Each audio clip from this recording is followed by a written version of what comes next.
manajemen keuangan perusahaan. 1. Mendapatkan dana perusahaan. Mencari dana yang dibutuhkan perusahaan. Raising of fund meliputi berbagai kegiatan. Menemukan, menganalisir, serta memutuskan sumber dana yang dipilih dan berapa jumlahnya.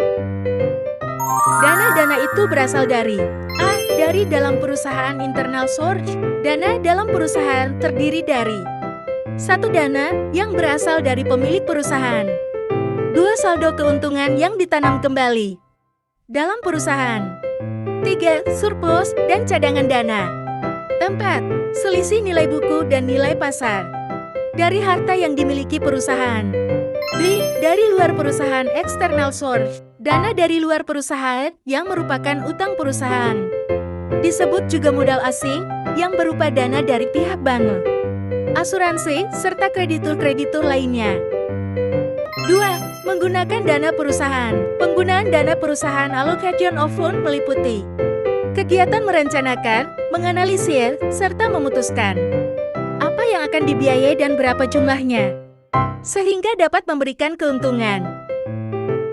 Hal itu berarti penggunaan dana perusahaan terkait erat dengan investasi.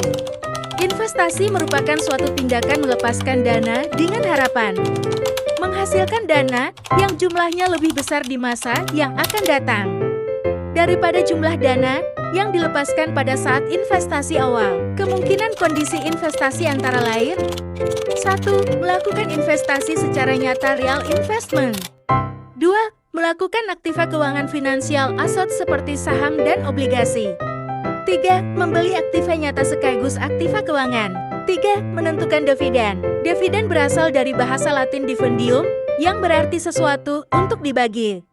Dividen adalah provisi laba atau keuntungan yang dibagikan kepada pihak pemegang saham dalam jumlah yang sebanding dengan jumlah lembar saham yang dimilikinya Bariduan tahun 2034.